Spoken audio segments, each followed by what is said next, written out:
السلام علیکم dear listeners, excited of novel world میں خوش آمدید۔ کیسے ہیں آپ سب لوگ؟ یقیناً ٹھیک ہوں گے۔ تو آج ہم ازمیل جنون کا ایپیسوڈ 10 اسٹارٹ کر رہے ہیں، جسے تحریر کیا ہے علیزایت نے۔ تو چلیے چلتے ہیں ناول کی طرف۔ اس سے پہلے میرے چینل کو لائک، شیئر اور سبسکرائب ضرور کیجیے گا۔ تو چلیے اسٹارٹ کرتے ہیں ہم آج کا ایپیسوڈ۔ امایا اپنے کمرے میں بیڈ پر بالکل سیدھی لیٹی چھت کو گھور رہی تھی۔ وہ بالکل غائب دماغی سے لیٹی ہوئی جانے کن سوچوں کو سوچنے میں مصروف تھی۔ اس کے دماغ میں صبح کے وہ منظر چل رہے تھے جب ارسم اسے واپس ریسٹورنٹ چھوڑ کر گیا تھا۔ گزشتہ وقت۔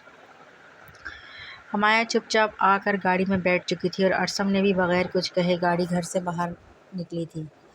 امایا تو شکر کا کلمہ پڑھ رہی تھی کہ اسے ارسم کے قریب زیادہ دیر رکنا نہیں پڑا اور وہ واپس جا رہی تھی، جبکہ ارسم کا دل چاہ رہا تھا کہ وہ امایا کو اپنے پاس ہی رکھ لے، مگر وہ ابھی ایسا کچھ نہیں کر سکتا تھا۔ اس کے پاس کوئی بھی حق موجود نہیں تھا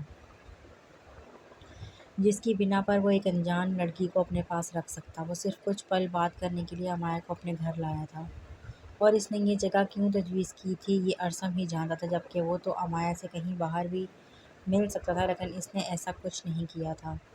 ارسم نے تھوڑی سی گردن گھما کر اپنے بغل میں بیٹھی امایا کو دیکھا، جو آج سفید رنگ کی سادی سی فراک زیب تن کیے سادے سے حلیے میں بھی ہمیشہ کی طرح بہت خوبصورت اور معصوم لگ رہی تھی۔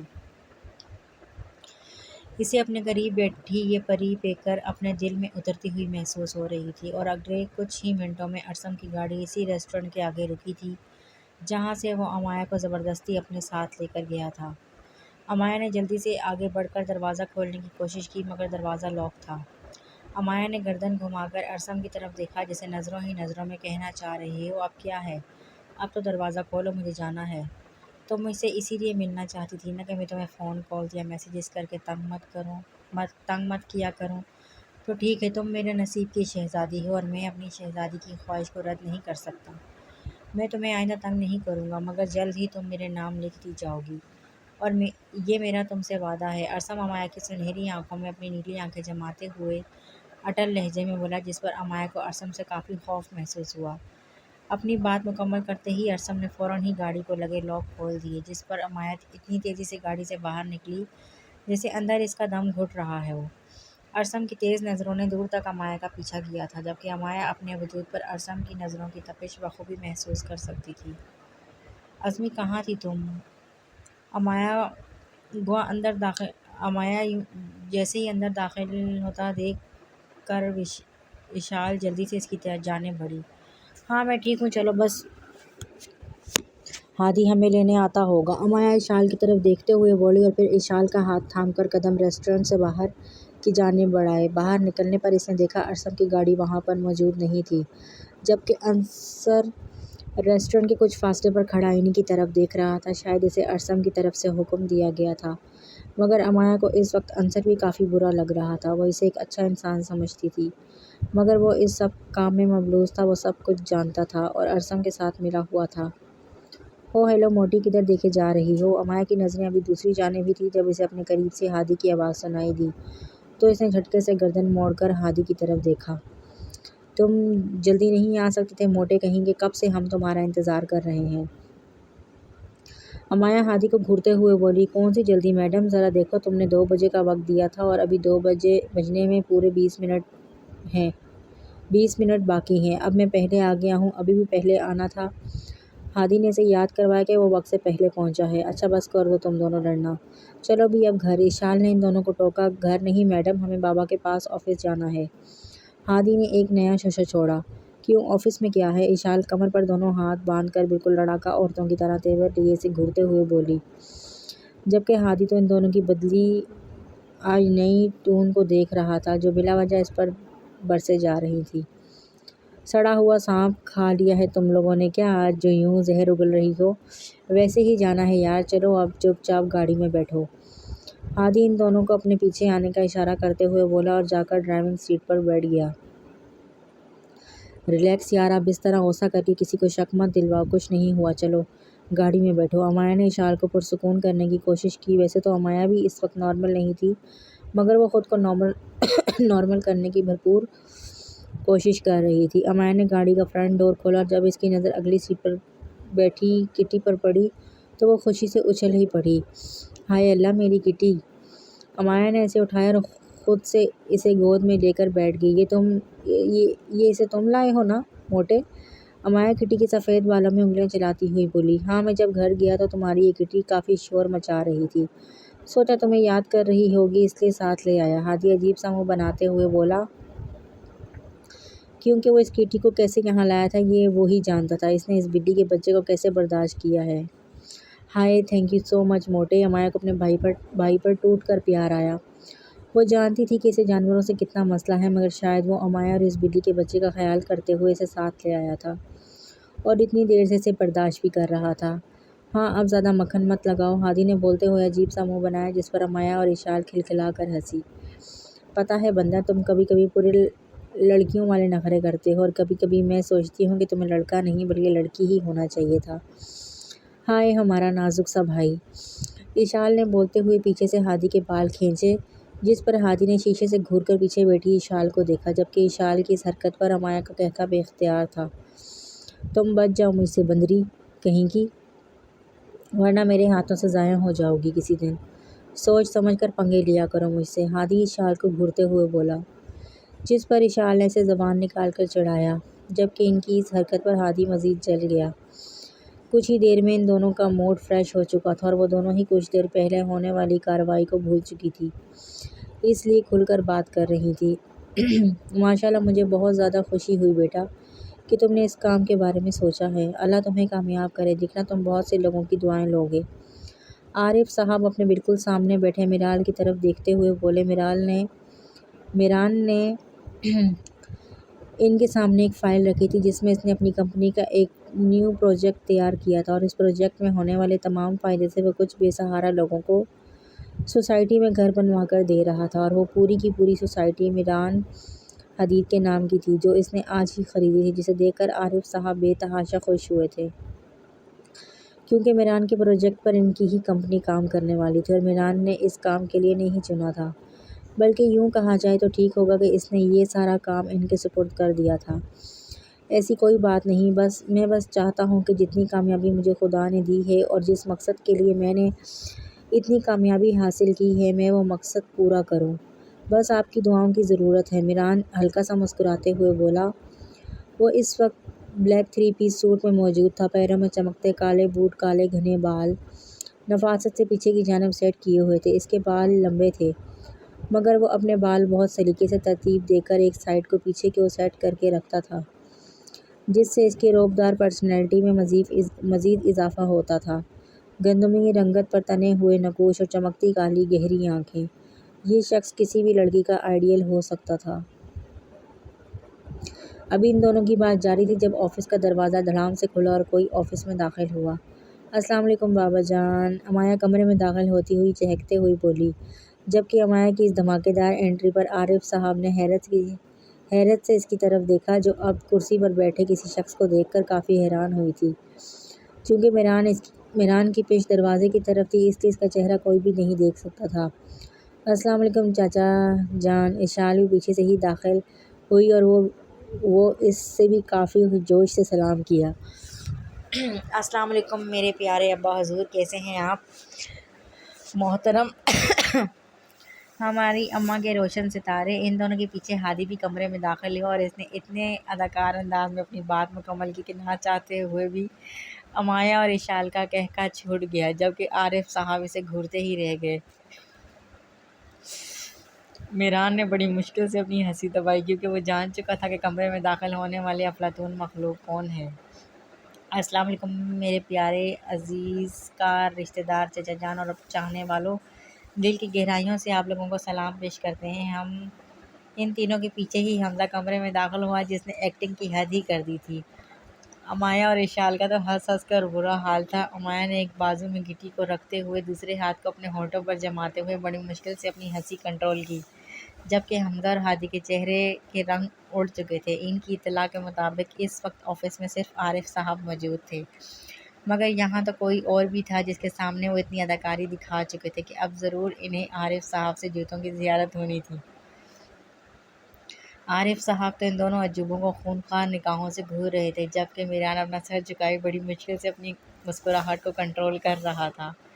ادھر آؤ شہزادی، خیریت سے آنا ہوا؟ عارف صاحب امایا اور اشال کی جانب دیکھتے ہوئے بولے تو امایا نے مسکرا کر عارف صاحب کی جانب قدم بڑھائے۔ جی بابا جان، ہم لوگ تو بس ویسے ہی آئے تھے، آپ کیسے ہیں؟ امایا عارف صاحب کے گلے ملتے ہوئے بولی تو انہوں نے مسکرا کر اس کی پیشانی پر لب رکھے۔ السلام علیکم۔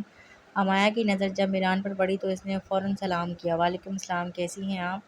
میران نے ہلکی سی مسکراہٹ کے ساتھ مدھم آواز میں جواب دیا، الحمدللہ میں بالکل ٹھیک۔ امایا نے مسکرا کر جواب دیا اور عارف صاحب کی جانب متوجہ ہوئی، جبکہ میران کو پتہ نہیں کیوں مگر امایا کے یہاں ہونے سے بے تحاشا خوشی محسوس ہوئی تھی۔ ہادی اور حمزہ جلدی سے آگے بڑھ کر میران سے ملے اور وہیں ٹیبل کے قریب رکھی دونوں کرسیوں پر براجمان ہو گئے، جبکہ امایا اور اشال کچھ فاصلے پر پڑے صوفے پر بیٹھ چکی تھی۔ ٹھیک ہے، اب میں چلتا ہوں، اجازت دیں۔ میران بولتے ہوئے کرسی سے اٹھ کھڑا ہوا۔ کچھ دیر بیٹھ جاتے، کھانا کھا کر ہی جاتے۔ عارف صاحب نے اعتراض کیا، نہیں مجھے کھانے کی طلب نہیں ہے اس وقت، ورنہ میں ضرور کھا کے جاتا، انشاءاللہ پھر کبھی صحیح۔ ابھی آپ اجازت دیں تاکہ میں جا کے باقی کام نپٹا سکوں۔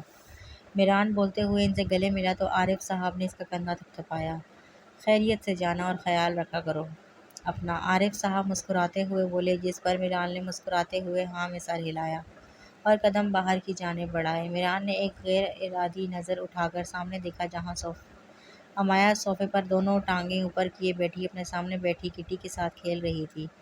اس کے چہرے کی مسکراہٹ، اس کے چہرے کی سادگی اور اس کے وجود سے پھیلنے والا نور میران کو انجانی سی خوشی دے رہا تھا، جس کی وجہ وہ بھی نہیں جانتا تھا۔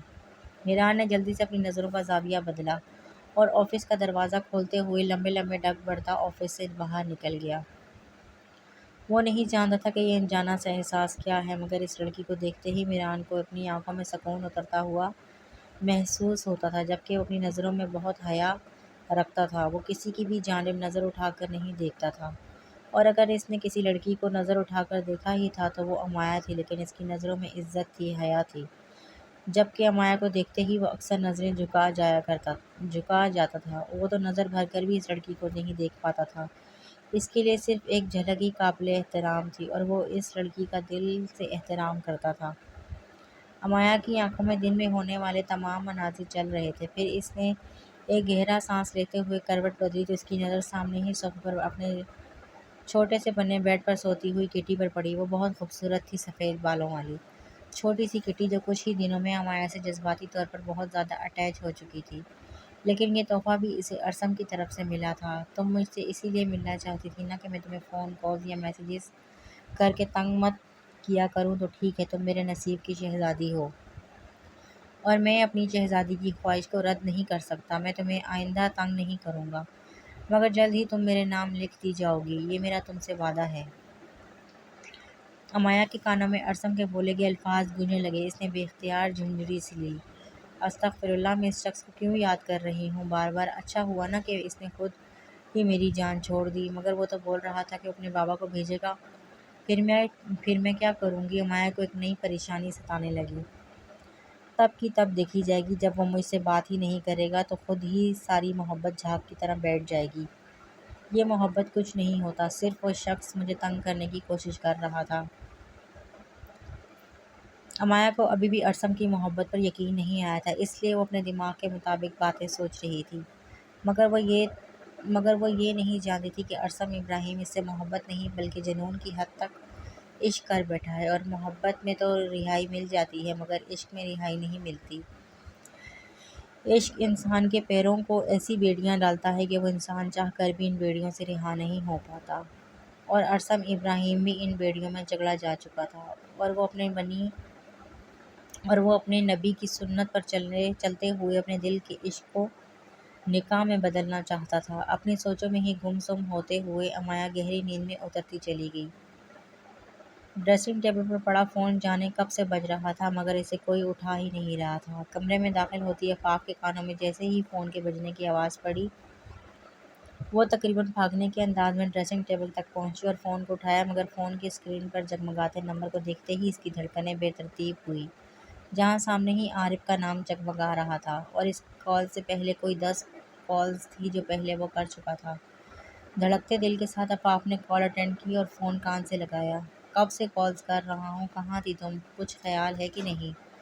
آفاق کو فون کے اسپیکر سے عارف کی بے قرار مگر غصے میں ڈوبی ہوئی آواز سنائی دی تو اس نے بری طرح اپنے لب کچلے۔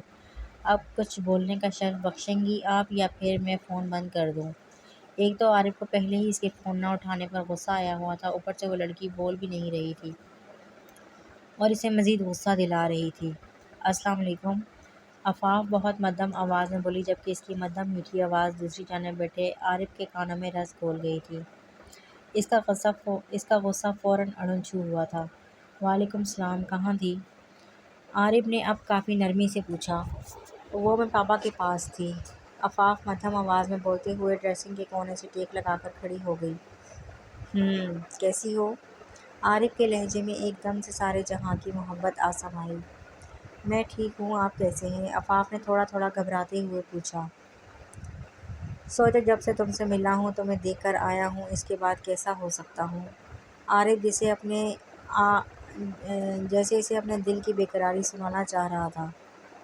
مطلب؟ آفاق کو شاید اس کی بات سمجھ نہیں آئی تھی۔ تم کب سمجھو گی میرے دل کی بے قراریوں کو؟ کیا میں تمہیں ساری زندگی مطلب ہی سمجھاتا رہوں گا؟ کیا تم کبھی خود سے نہیں سمجھ سکو گی کہ میرے دل میں تمہارے معاملے میں کیا جذبات ہیں؟ عارف ماتھے پر 3-4 بل ڈالتے ہوئے سنجیدگی سے بولا۔ ایک تو وہ جب بھی آفاق کے سامنے اپنے جذبات عیاں کرنے کی کوشش کرتا تھا وہ آگے سے اس کی بات کو سمجھ ہی نہیں پاتی تھی۔ مری سے آنے کے بعد یہ چوتھی فون کال تھی جو عارف نے آفاق کو کی تھی، اسی لیے وہ تھوڑی بہت بات کر رہی تھی، ورنہ پہلی فون کال پر تو بولنے سے بھی قاصر تھی۔ یہ تو عارف کا دماغ تھا، جو اس کی ہمت تھی، جو اس نے اتنا بول بول کر اس محترمہ کو تھوڑا بہت بولنے کی صلاحیت سکھائی تھی، ورنہ آفاق نے تو یہ بھی نہیں بولنا تھا۔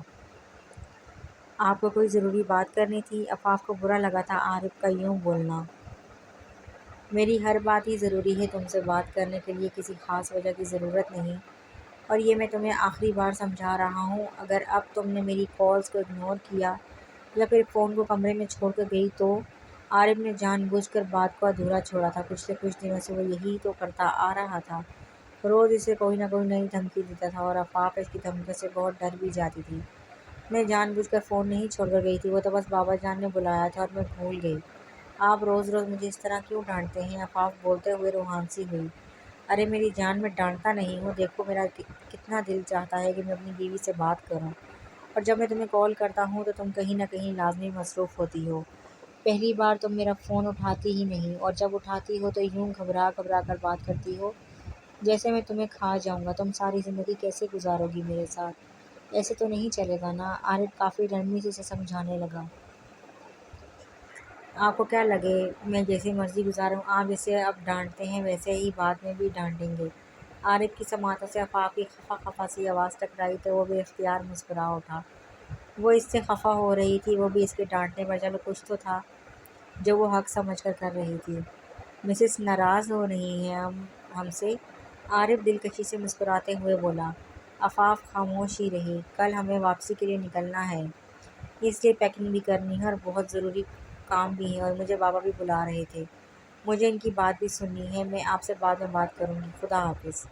آفاق نے ایک ہی سانس میں اپنی بات مکمل کی اور فون کاٹ دیا۔ عارف زیر لب مسکرایا اور کرسی کے پیچھے سر کو ٹکاتے ہوئے آنکھیں موند گیا۔ ہونٹوں پر مسکراہٹ ابھی بھی برقرار تھی، وہ اس سے کتراتی تھی، مگر آہستہ آہستہ وہ آفاق کی رگ رگ سے واقف ہونے لگا تھا۔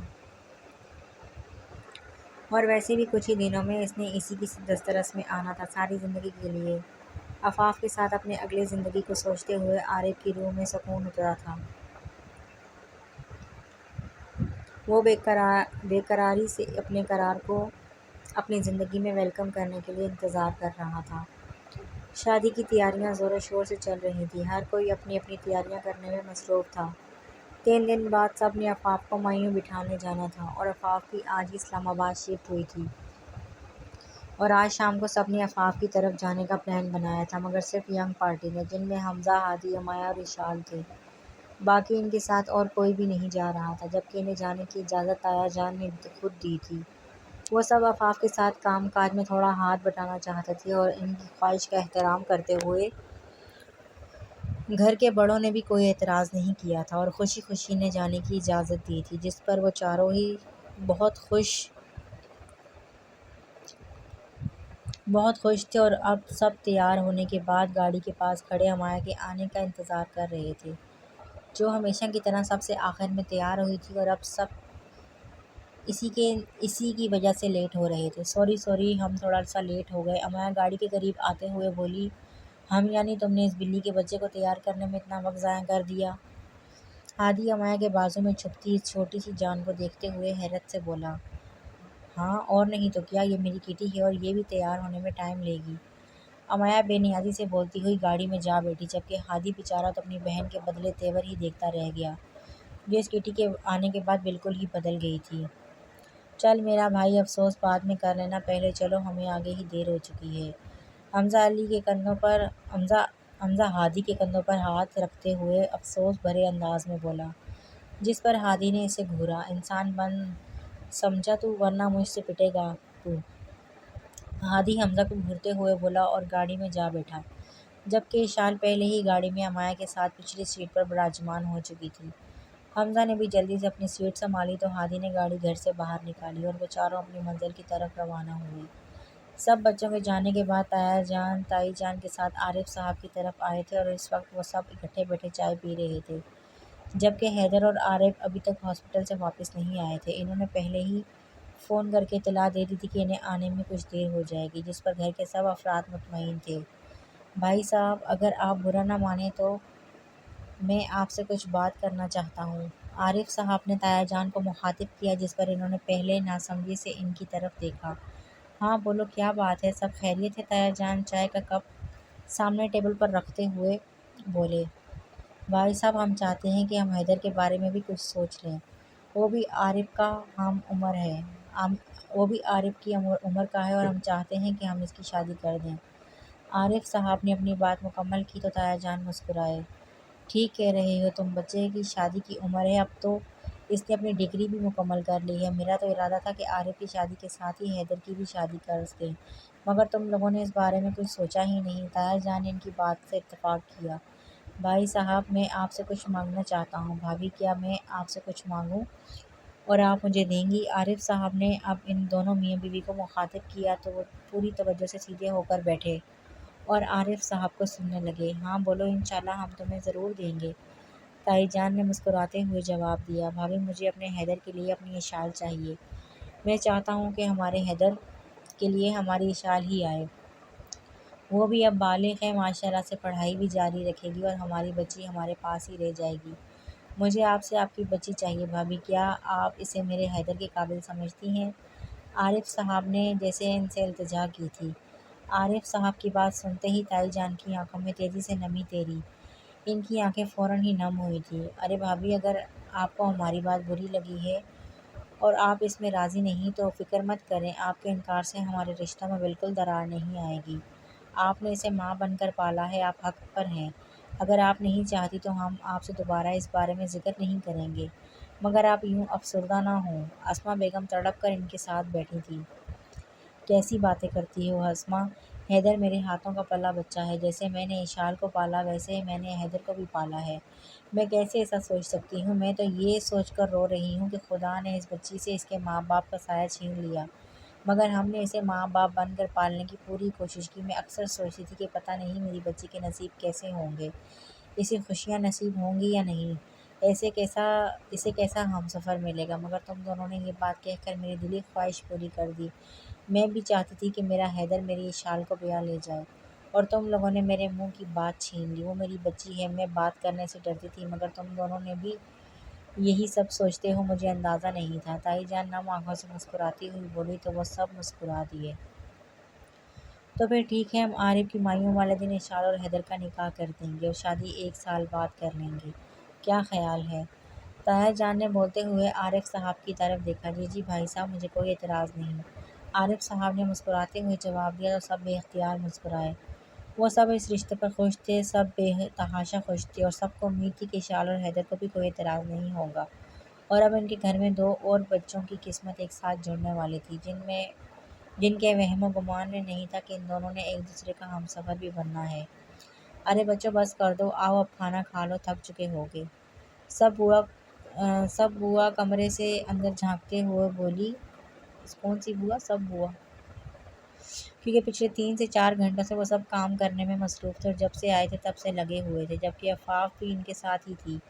آفاق نے تو بولا تھا کہ کچھ دیر رک جاتے ہیں پھر کام کرتے ہیں، مگر ان کی سن کون رہا تھا۔ ان چاروں نے آفاق کے ساتھ مل کر ایک پورے دن کا کام چند گھنٹوں میں ختم کروا دیا تھا، جبکہ اب رات کے 10 بج رہے تھے اور بوا کو ان کے کھانے کی ٹینشن لگی ہوئی تھی، جو مسلسل کام کرنے میں مصروف تھے مگر کھانے کا نام نہیں لے رہے تھے اور نہ ہی کچھ دیر آرام کر رہے تھے۔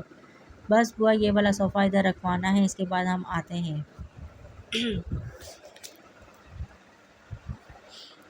امایا نے مسکراتے ہوئے جواب دیا۔ اس وقت وہ اپنے بالوں کا ہلکا سا جوڑا کیے دوپٹے کو ایک کندھے سے لے کر کمر پر باندھے ہوئے حلیہ کچھ بکھرا بکھرا سا تھا۔ اس نے آج سے پہلے کبھی بھی اتنا کام نہیں کیا تھا مگر اسے تھکاوٹ بھی محسوس نہیں ہو رہی تھی۔ اس نے شوق میں خود تو کام کیا ہی تھا، ساتھ ہی ساتھ حمزہ اور ہادی سے بھی بہت کام کروایا تھا، کیونکہ ان دونوں آفتوں کو سنبھالنے کی ہمت صرف امایا ازمیل میں تھی، اور جس طریقے سے وہ انہیں سنبھالتی تھی وہ دونوں سنتے بھی صرف اس کی ہی تھے، کیونکہ وہ پیار کی زبان نہیں بلکہ دھمکیوں سے چلنے والی مخلوق تھے۔ یا اللہ تیرا شکر ہے، کام ختم ہوتے ہی حمزہ نے دونوں ہاتھ اوپر کی طرف اٹھائے اور چہرہ آسمان کی طرف کرتے ہوئے شکر ادا کرنے لگا، جبکہ آفاق حمزہ کو دیکھتے ہوئے ہنس پڑی۔ اسے اندازہ تھا کہ سبھی تھک چکے ہیں مگر کوئی بھی محسوس نہیں ہونے دے رہا، نہ ہی کسی نے بولا تھا۔ وہ لوگ تو یہی نیت کر کے آئے تھے کہ وہ آفاق کو زیادہ کام ہی نہیں کرنے دیں گے، اور ہوا بھی ایسا ہی تھا۔ ہادی اور حمزہ نے مل کر جتنا کام کیا تھا، لڑکیاں تو شاید اتنی جلدی ہرگز ختم نہیں کر سکتی تھی۔ تم سب فریش ہو جاؤ، میں کھانا لگواتی ہوں، آفاق سب کو ایک نظر دیکھتی ہوئی بولی اور پھر وہاں سے چلی گئی، جبکہ آفاق کے جاتے ہی سب فریش ہونے چلے گئے۔ السلام علیکم بابا جان، حیدر عارف صاحب کے کمرے میں داخل ہوتے ہوئے بولا، جس پر انہوں نے مسکراتے ہوئے اپنے ہاتھ میں پکڑی ہوئی کتاب سائیڈ ٹیبل پر رکھی اور صحیح ہو کر بیٹھے۔ وعلیکم السلام، آؤ بیٹھو، عارف صاحب مسکراتے ہوئے بولے تو حیدر ان کے قریب ہی براجمان ہو گیا۔ جی بابا جان، آپ نے کوئی بات کرنی تھی؟ سب خیریت؟ حیدر عارف صاحب کی طرف دیکھتے ہوئے بولا، ہلکا سا مسکرا کر بولا، کیونکہ تھوڑی دیر پہلے ہی اسے پیغام ملا تھا کہ اسے عارف صاحب بلا رہے ہیں، کیونکہ انہوں نے حیدر سے کوئی ضروری بات کرنی ہے۔ ہاں بیٹا، سب خیریت ہے، بس مجھے تم سے بہت ضروری بات کرنی تھی۔ عارف صاحب کے بولنے پر حیدر نے ہاں میں سر ہلایا۔ جی بولیں بابا جان۔ حیدر، ہم چاہتے ہیں کہ تم شادی کر لو، تمہاری شادی کی عمر ہے، عارف بھی شادی کر رہا ہے اور ماشاءاللہ سے اگلے ہی ہفتے ہمارے گھر بہو آ جائے گی۔ اب ہم بھی چاہتے ہیں کہ تم بھی ہمارے لیے ایک بہو لے آؤ۔ عارف صاحب اپنے چہرے پر ہلکی سی مسکراہٹ لیے اپنے سامنے بیٹھے اپنے چشم و چراغ کو دیکھتے ہوئے بولے، جس پر حیدر ہلکا سا مسکرایا۔ یہ تو آپ نے مجھے بتا دیا کہ آپ کیا چاہتے ہیں، اب آپ مجھے یہ بھی بتا دیں کہ آپ نے کسے پسند کیا ہے، کیونکہ بغیر کسی کو پسند کیے تو آپ مجھ سے ہرگز ایسی بات نہیں کر سکتے۔ حیدر ایک بہت سمجھدار لڑکا تھا، وہ سمجھداری میں بالکل اپنے باپ اور تایا پر گیا تھا، اسی لیے تو وہ ساری بات ان کے بولنے سے پہلے ہی سمجھ چکا تھا، مگر اسے یہ نہیں معلوم تھا کہ وہ لڑکی کون ہے جس کے ساتھ حیدر کا مستقبل جڑنے والا ہے۔ حیدر کی بات سن کر عارف صاحب سر جھٹک کر مسکرا دیے۔ انہیں اندازہ تھا کہ حیدر پہلے ہی ان کی بات سمجھ چکا ہوگا۔ جو لڑکی ہم نے تمہارے لیے پسند کی ہے، کیا تم اس کے لیے ہاں کر دو گے؟ کیا تم ہماری پسند کو فوقیت دو گے؟ عارف صاحب نے الٹا حیدر سے سوال کیا۔ یہ کیسی باتیں کر رہے ہیں بابا، آپ جانتے ہیں کہ میں آپ کی پسند کو ہی فوقیت دوں گا، اور آپ نے میرے لیے جو بھی لڑکی پسند کی ہوگی وہ بہتر ہی ہوگی، اس لیے مجھے کوئی اعتراض نہیں ہے۔ حیدر نے عارف صاحب کا ہاتھ تھامتے ہوئے مسکرا کر جواب دیا، جس پر عارف صاحب کے چہرے پر خوشیوں کے ڈھیروں رنگ پھیل گئے۔ ان کے دل میں کہیں نہ کہیں ڈر تھا کہ کہیں حیدر انکار نہ کر دے، یا وہ کسی کو پسند نہ کرتا ہو، مگر ایسا کچھ بھی نہیں تھا۔ حیدر ان کے دماغ کے تمام وسوسوں کو نکال دور پھینک چکا تھا۔ جاننا نہیں چاہو گے کہ ہم نے تمہارے لیے کون سی لڑکی پسند کی ہے؟ عارف صاحب اپنے سامنے بیٹھے حیدر کے چہرے پر نظریں جماتے ہوئے بولے، جب آپ نے فیصلہ کر ہی لیا ہے تو پھر ٹھیک ہے، جاننا نہ جاننا بات کی بات ہے، حیدر نے مسکرا کر جواب دیا، لیکن ہم پھر بھی چاہتے ہیں کہ تم پہلے سے ہی جانو کہ وہ لڑکی کون ہے۔ جسے ہم نے تمہارے لیے پسند کیا ہے۔ عارف صاحب اسے بتانا چاہتے تھے، اس لیے بار بار اصرار کر رہے تھے۔ چلے ٹھیک ہے بابا، اگر آپ بتانا چاہتے ہیں تو بتا دیں کون ہے وہ لڑکی جسے آپ نے اپنی بہو بنانے کا ارادہ کیا ہے۔ حیدر کو تجسس ہونے لگا تھا کہ اس بات سے کہ عارف صاحب کس لڑکی کے بارے میں اسے بتانا چاہتے ہیں۔ ہم نے تمہارے لیے اپنی اشال کو پسند کیا ہے اور وہی تمہاری دلہن بنے گی، عارف صاحب نے مسکراتے ہوئے جواب دیا، جبکہ حیدر کے تو مانو سر پر کوئی بم پڑا تھا۔ کیا بابا، آپ نے اشال کو میرے لیے پسند کیا ہے؟ حیدر حیرت کے مارے عارف صاحب کی طرف دیکھتے ہوئے بولا تو انہوں نے مسکراتے ہوئے ہاں میں سر ہلایا۔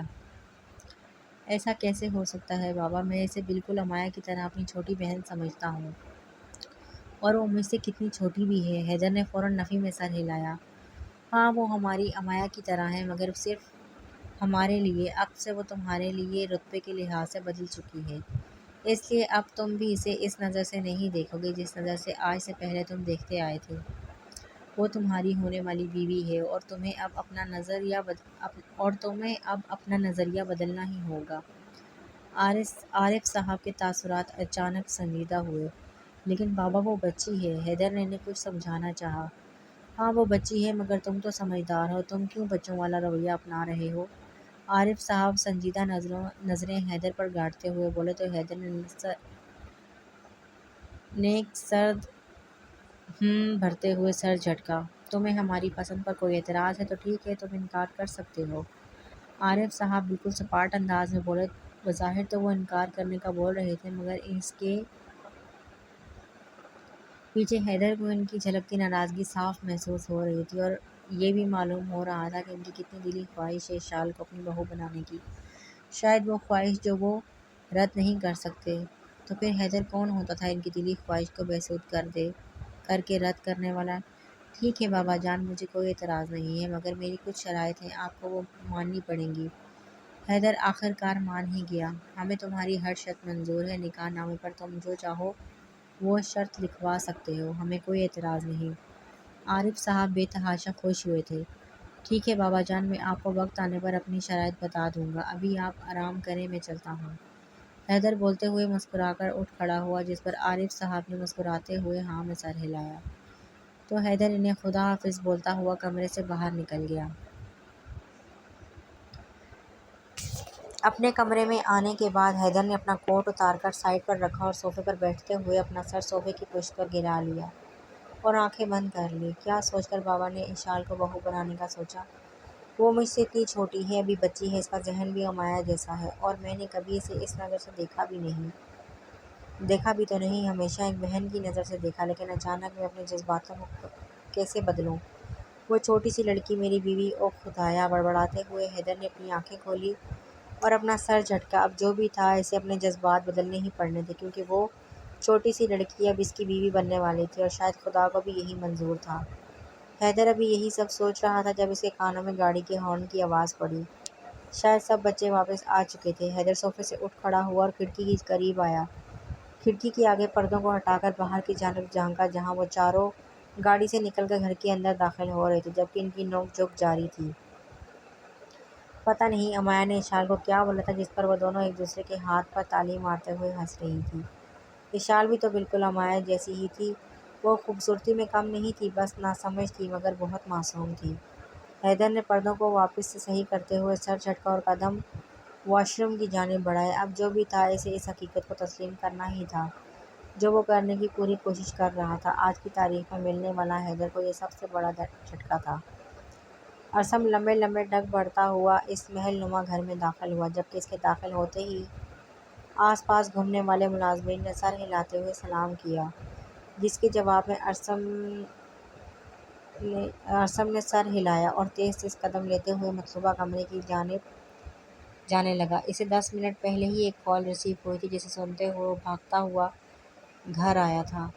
یہ گھر ارسم ابراہیم کی والدہ محترمہ کا تھا، جہاں ارسم کے والد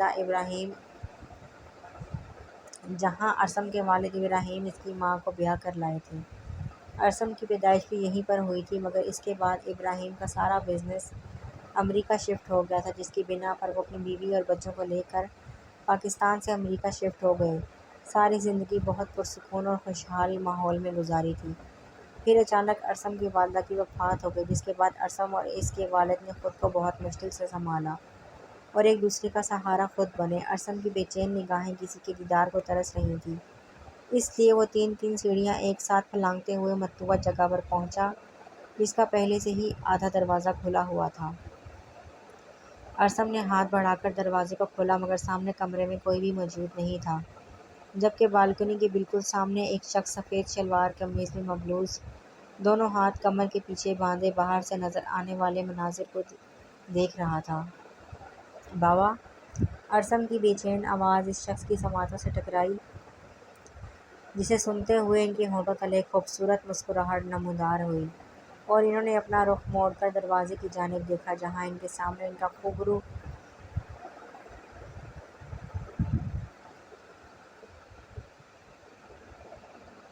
برخوردار بیٹا کھڑا انہیں ہی دیکھ رہا تھا۔ ویلکم ٹو پاکستان بابا! ارسم دلکشی سے مسکراتے ہوئے آگے بڑھا اور فوراً کس کر ان کے گلے لگ گیا۔ خوش آمدید اسے بولتے ہیں جو پہلی بار آیا ہو۔ یہ میرا ملک ہے اور میں یہیں پر پیدا ہوا ہوں، یہاں تک کہ تم بھی یہاں پر پیدا ہوئے، نکمے کہیں کے۔ ابراہیم صاحب اسے خود سے الگ کر کے اسے ایک نظر گھوری سے نوازتے ہوئے بولے، جس پر ارسم نے ایک زوردار قہقہ لگایا۔ بالکل ٹھیک کہتے ہیں آپ، ارسم سمجھنے کے انداز میں سر ہلاتے ہوئے بولا، اور پاس ہی پڑے صوفے پر دونوں باپ بیٹا براجمان ہو گئے۔ تھوڑی بزنس کی باتیں کرنے کے بعد ابراہیم صاحب نے ارسم کو مخاطب کیا، ہماری بہو سے کب ملواؤ گے ہمیں؟ ابراہیم صاحب اپنے سامنے بیٹھے ارسم پر نظریں جماتے ہوئے بولے، جبکہ ان کے منہ سے یہ بات سن کر ارسم نے جھٹکے سے سر اٹھا کر ان کی جانب دیکھا، جیسے اسے یقین نہ آیا ہو کہ ابراہیم بھی امایہ کے بارے میں جانتے ہیں۔ مگر کیسے؟ اس نے تو نہیں بتایا کہ وہ کیسے جانتے ہیں۔ کیا سوچ رہے ہو؟ یہی کہ مجھے کیسے معلوم ہوا؟ ابراہیم صاحب ارسم کی نظروں میں موجودہ سوال پڑھ چکے تھے۔ بالکل، کیونکہ میں تو آپ کو سرپرائز دینا چاہتا تھا، مگر آپ پہلے سے جانتے ہیں۔ میں یہ لازمی جاننا چاہوں گا کہ کون جاسوس ہے جو آپ تک میری خبریں پہنچاتا ہے؟ ارسم بے نیاز انداز میں بولا، ہم تمہارے باپ ہیں بیٹا، تم ہمارے باپ نہیں۔ تم پہلے دن سے یہاں پر کیا کر رہے ہو اور کیا نہیں کر رہے، ہمیں پل پل کی خبر ہے۔ ابراہیم صاحب مسکراتے ہوئے بولے، جس پر ارسم بھی سر جھٹک کر مسکرایا۔ مجھے پہلے ہی شک تھا کہ آپ نے میرے پیچھے جاسوس لگا رکھے ہیں۔ ارسم جانچتی نظروں سے ابراہیم صاحب کو دیکھتے ہوئے بولا، بیٹا مت بھولو کہ جو لوگ تمہارے لیے کام کرتے ہیں وہ تم سے پہلے تمہارے باپ کے وفادار ہیں، اور تم میری اکلوتی اولاد ہو، میں تم سے ایک پل بھی غافل نہیں ہو سکتا۔ تم ان باتوں کو چھوڑو، تم صرف مجھے یہ بتاؤ کہ وہ لڑکی کون ہے۔ ابراہیم صرف اپنی بہو کے بارے میں جاننا چاہتے تھے۔ وہ لڑکی کون ہے یہ میں آپ کو بتا دوں گا، لیکن میں چاہتا ہوں کہ جلد از جلد آپ اس کے گھر اس کا ہاتھ مانگنے جائیں۔ مجھے آپ کا ہی انتظار تھا، میں آپ کو بتا دینا چاہتا تھا، اور میں اس کام میں مزید دیری نہیں چاہتا۔ امایہ کا ذکر کرتے ہوئے ارسم کے ہونٹوں پر ایک خوبصورت سی مسکراہٹ تھی، جسے دیکھتے ہوئے ابراہیم صاحب نے دل ہی دل میں ماشاءاللہ بولا تھا۔ ایک عرصے بعد ان کی اولاد نے کوئی خواہش کی تھی، وہ بھی ایسی خواہش جس میں وہ خود دل و جان سے راضی تھے۔ ٹھیک ہے، پھر تم تیاری کرو، ہم کل صبح ہی جائیں گے، ابراہیم صاحب مسکراتے ہوئے بولے، جس پر ارسم کی مسکراہٹ گہری ہو گئی۔ وہ جانتا تھا کہ جیسے ہی اس کا باپ اس خبر کے بارے میں سنے گا، وہ تو ایک پل کی دیر نہیں کرے گا، اور ہوا بھی کچھ ایسا ہی تھا۔ شاید یہ وقت ٹھیک نہیں تھا اور ابراہیم صاحب کو یہ وقت مناسب بھی نہیں لگا تھا، اس لیے انہوں نے اس معاملے کے لیے صبح کو منتخب کیا تھا، جو کہ ان کا بالکل درست فیصلہ تھا۔ خوش ہے جو دل من محفل، خوش ہے جو دل من محفل، گیتوں سے سجا دی ہے، میرے یار کی شادی ہے، میرے یار کی شادی ہے۔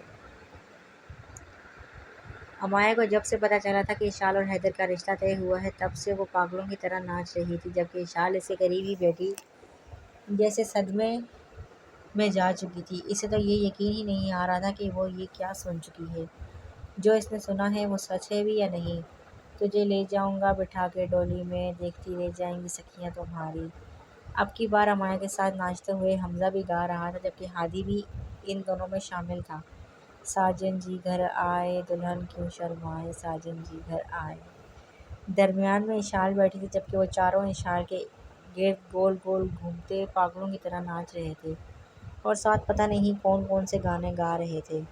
Shirt up, just shut up, جاہلوں بیوقوفوں، کیا دماغ کھایا ہوا ہے تم لوگوں نے؟ آرام سے نہیں بیٹھ سکتے تم لوگ؟ آخر تنگ آ کر اشال چیخیں پڑی، جس پر سب نے اپنی مسکراہٹ دبائی کیونکہ وہ تینوں ہی جانتے تھے کہ وہ کب سے اشال کو تنگ کر رہے ہیں اور اب تو وہ بیچاری شاید واقعی میں تنگ آ چکی تھی۔ اوہ ہو you angry lady, calm down because you wedding is coming, Nini your wedding is coming Mrs Haider to be, Hadi نے بولتے ہوئے اس کے دونوں گال کیا۔ یہ اس کا اتنا چھیڑنے والا انداز تھا جبکہ اشال تو چھڑ بھی چکی تھی۔ اس نے پاس پڑا کوشن اٹھا کر گھما کر ہادی کو مارا جو سیدھا اس کے منہ پر لگا۔ یقیناً اگر کوشن کی جگہ کوئی اور چیز ہوتی تو اب تک ہادی کا تھوبڑا بگڑ چکا ہوتا۔ دفعہ ہو جاؤ یہاں سے ورنہ میں تم سب کا سر پھاڑ دوں گی، اشال غصے سے چیختی۔ ارے میرا پیارا سا بیبی، غصہ نہیں کرنا نا، ہم تو پار کر رہے ہیں، حمزہ توتلی زبان میں سے پچکارتے ہوئے بولا جبکہ اشال کا غصہ بڑھتا جا رہا تھا۔ ابھی اشال کوئی اور کرارا سا جواب دیتی کمرے کا دروازہ نوک ہوا اور تائی جان کے ساتھ اسماء بیگم کمرے میں داخل ہوئی۔ حمزہ ہادی جاؤ، شاباش، ہمیں ضروری بات کرنی ہے، اسماء بیگم حمزہ اور ہادی کی طرف دیکھتی ہوئی بولی تو وہ دونوں فوراً ہی وہاں سے رفو چکر ہو گئے جبکہ مایا وہیں پر موجود تھی۔ ہادی اور حمزہ کے جانے کے بعد اسماء بیگم اور تائی جان اشال کے قریب جا بیٹھی جبکہ مایا بھی کچھ فاصلے پر ٹک کے بیٹھ چکی تھی۔ ہم تم سے کوئی ضروری بات کرنا چاہتے ہیں بیٹا، اسماء بیگم اشال کا ہاتھ تھامتے ہوئے بولی جبکہ اشال انہیں اپنے دائیں بائیں بیٹھتے ہیں دیکھ کر کافی کنفیوز ہو رہی تھی۔ تمہیں پتہ ہے نا کہ ہم تمہارے بارے میں جو بھی فیصلہ کریں گے بہت سوچ سمجھ کر کریں گے اور تمہارے بابا جان نے بھی تو سوچ سمجھ کر تمہیں حیدر کے ساتھ منسوب کرنے کے بارے میں سوچا ہے۔ تائی جان اشال کی دائیں جانب بیٹھتی کافی نرمی سے بول رہی تھی۔ دیکھو بیٹا، ہر لڑکی کی ایک نہ ایک دن شادی ہوتی ہے اور یہ ہمیشہ سے چلتا آ رہا ہے، اور تم کون سا ہم سے بہت دور جا رہی ہو، تمہیں تو صرف ایک کمرے سے دوسرے کمرے میں آنا ہے۔ اسماء بیگم اشال کی پریشانی کو سمجھ رہی تھی، اس لیے انہوں نے اپنے انداز میں اسے ریلیکس کرنے کی کوشش کی۔ اگر میری بچی کو اس رشتے پر کوئی اعتراض ہے یا وہ نہیں چاہتی کہ اس کی شادی حیدر سے ہو تو میری بچی مجھے بتا دو، ہم بالکل ایسے ماں باپ نہیں ہیں جو کسی رشتے کو یا اپنے کسی فیصلے کو تم پر مسلط کریں گے، بتاؤ شاباش۔ تائی جان اشال کے سر پر ہاتھ پھیرتے ہوئے بولی تو اشال کی جھکی ہوئی پلکیں لرزیں۔ نہیں ایسا نہیں ہے، اشال ہلکی سی آواز میں منمنائی۔ نہیں، اگر ایسا کچھ بھی ہے تو تم بنا جھجک ہم سے بول دو، اگر تمہیں حیدر پسند نہیں تو تم انکار کر سکتی ہو۔ اسماء بیگم مسکراتے ہوئے بولی کہیں سے بھی اس وقت یہ معلوم نہیں ہو رہا تھا کہ وہ حیدر کی ماں ہیں، بلکہ دیکھنے سے یوں ہی محسوس ہوتا تھا جیسے وہ اشال کی ماں ہیں۔ ایسا کچھ نہیں ہے چھوٹی ماما، مجھے آپ لوگوں کا فیصلہ منظور ہے، اشال سر جھکاتے ہوئے دھیمی سی آواز میں بولی تو سامنے بیٹھی ہمایوں نے مسکرا کر اشال کی طرف دیکھا۔ اس وقت اسے اپنی بچپن کی دوست پر بہت پیار آیا تھا جو اب اس کی بھابھی بھی بننے والی تھی۔ ماشاءاللہ، بہت بہت شکریہ میرا بچہ، تم نے ہمارا مان رکھ لیا، تائی جان اشال کی پیشانی چومتی ہوئی بولی۔ دیکھنا حیدر تمہارا بہت خیال رکھے گا، تم ہمیشہ میرے حیدر کے ساتھ بہت خوش رہو گی، اور اگر وہ تمہیں تھوڑا سا بھی دکھ دے گا تو ہم سب مل کر اس کے کان کھینچیں گے۔ اسماء بیگم اپنے ہاتھ میں پہنی انگوٹھی اتار کر اشال کے ہاتھ میں پہناتے ہوئے بولی اب تم دونوں باتیں کرو، ہم چلتے ہیں۔ تائی جان بولتی ہوئی اٹھ کھڑی ہوئی۔ ان دونوں کے جاتے ہی ہمایوں جلدی سے اٹھی اور اشال کے ساتھ جڑ کر بیٹھ گئی۔ اشال صحیح بتاؤ، تمہارے دل میں لڈو پھوٹ رہے ہیں نا؟ ہمایوں ایسے مشکوک نظروں سے دیکھتے ہوئے بولی جس پر اشال اسے ایک زبردست گھوری سے نوازا اور گھما کر ایک مکہ اس کی کمر میں جھاڑا۔ جاہل عورت، تمہیں ذرا شرم نہیں آتی مجھ پر ہاتھ اٹھاتے ہوئے؟ ہمایوں بیچاری درد سے کرا اٹھی تھی۔ ہاں نہیں آتی تم پر، وقت آنے تو کوئی بات نہیں، پھر میں تم سے پوچھوں گی دل میں کون کون سے لڈو پھوٹتے ہیں۔ اشال ہمایوں کو غصے سے گھورتی ہوئی بولی جس پر ہمایوں نے اپنے دانتوں کی نمائش کی۔ اچھا نا، غصہ کیوں ہو رہی ہو؟ دیکھو میں تو کتنا خوش ہوں، ایک تو میرے بھائی، اوپر سے میری دوست، وہ بھی میری بھابھی، اوہ خدایا! ہمایوں سوچتے ہوئے خوشی سے ایک بار پھر جھوم اٹھی جبکہ حیدر کے نام پر اشال آج عجیب سی کشمکش کا شکار تھی۔ اس نے تو ہمیشہ حیدر کو ایک بڑے بھائی کی نظر سے ہی دیکھا تھا، مگر اچانک یہ سب کیسے بدل گیا اسے ابھی تک سمجھ نہیں آ رہی تھی۔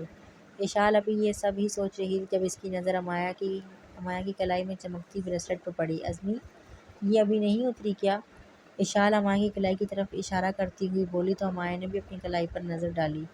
نہیں، میں نے اسے اتارنے کی بہت کوشش کی مگر یہ نہیں اترتی۔ پتہ ہے کہ اس دن ماما نے بھی پوچھا تھا کہ بریسلٹ کہاں سے آیا تو مجھے جھوٹ بولنا پڑا کہ جب ہم مارکیٹ گئے تھے تب وہاں سے لیا تھا۔ پتہ نہیں کیا مصیبت ہے، کیوں نہیں اترتا یہ؟ امایا کو اس بریسلٹ کو دیکھتے ہوئے غصہ آنے لگا تھا۔ جس دن سے ارسم نے اسے یہ پہنایا تھا وہ نہ جانے کتنے ہی کوشش کر چکی تھی کہ وہ اس بریسلٹ کو اپنی کلائی سے جدا کر دے، مگر وہ تو جیسے زنجیر بن چکا تھا جو کھلنے کا نام ہی نہیں لے رہا تھا۔ اچھا چھوڑو، ہمیں بھابھی کے ساتھ آج شاپنگ پر جانا ہے، تمہیں یاد ہے نا؟ اشال نے اسے یاد دلایا کہ آج شاپنگ پر جانا ہے۔ اور شٹ، میں تو بھول ہی گئی تھی، چلو اٹھو جلدی سے تیار ہو جاؤ۔ میں بس ابھی تیار ہو کر آ رہی ہوں۔ عارف بھائی کو کال کرو، ہمیں انہی کے ساتھ جانا ہے۔ امایا بولتی ہوئی اٹھ کھڑی ہوئی اور جلدی سے تیار ہونے نکل گئی، جبکہ امایا کے جاتے ہی اشال بھی اپنی گھبراہٹ کو سائڈ پر رکھتے تیار ہونے لگی، اور اگلے آدھے گھنٹے کے اندر اندر وہ دونوں بالکل تیار عارف کے ساتھ آفاق کے گھر کی طرف روانہ ہو چکی تھی۔ جی تو فرینڈ، کیسا لگا آپ کو آج کا ایپیسوڈ؟ یقیناً پسند آیا ہوگا۔ انجوائے کیجیے آپ لوگ ایپیسوڈ 10 کو۔ ملتے ہیں نیکسٹ ایپیسوڈ میں، تب تک کے لیے اللہ حافظ۔